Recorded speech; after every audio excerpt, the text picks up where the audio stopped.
Maintenant, le milieu socio-économique de la Matanie s'est mobilisé ce matin pour assurer le financement des travaux à son port.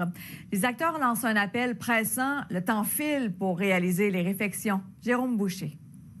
1100 emplois. Selon Développement économique Matanie, c'est le nombre de travailleurs de la région qui dépendent directement ou indirectement de la bonne santé du port de Matane. Par ailleurs, certaines entreprises se sont récemment établies à Matane, considérant la proximité du port et du parc industriel. Cependant, leur potentiel de développement ou d'expansion est actuellement limité. C'est notamment le cas de la compagnie allemande Duravit, qui a choisi d'implanter son usine à Matane. Mais le port a connu de meilleurs jours et a besoin d'une cure de jouvence. On interpelle donc à nouveau Québec pour qu'un financement d'un peu plus de 200 millions de dollars sur 10 ans soit consenti.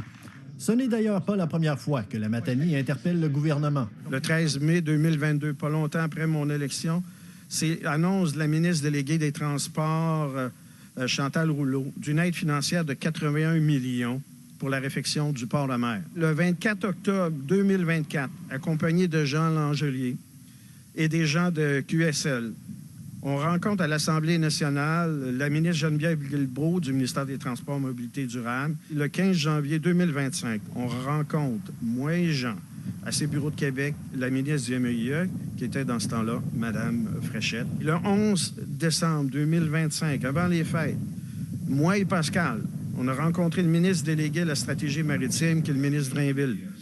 Et très récemment, la semaine dernière, aux Assises de l'Union des municipalités du Québec, j'ai rencontré le ministre des Régions, M. Mathieu Lévesque. Pour le député Pascal Bérubé, il ne s'agit pas d'un enjeu politique. C'est ni plus ni moins que le plus gros dossier économique de tout le Bas-Saint-Laurent qui est en attente d'une réponse du gouvernement du Québec et qui ne peut venir essentiellement que du gouvernement du Québec, qui en est le propriétaire depuis 2018. Je ne veux pas en faire un enjeu électoral. Je veux que ça soit réglé d'ici la fin de la session parlementaire ou d'ici la fin juin. Et est-ce que le palier fédéral pourrait venir en soutien? Alexis Deschênes ne l'écarte pas. Le Fonds de diversification des corridors commerciaux, qui est vraiment un programme qui semble fait sur mesure là, pour le projet de Matane. Ça, c'est doté de 5 milliards de dollars. Ça inclut des subventions, des prêts.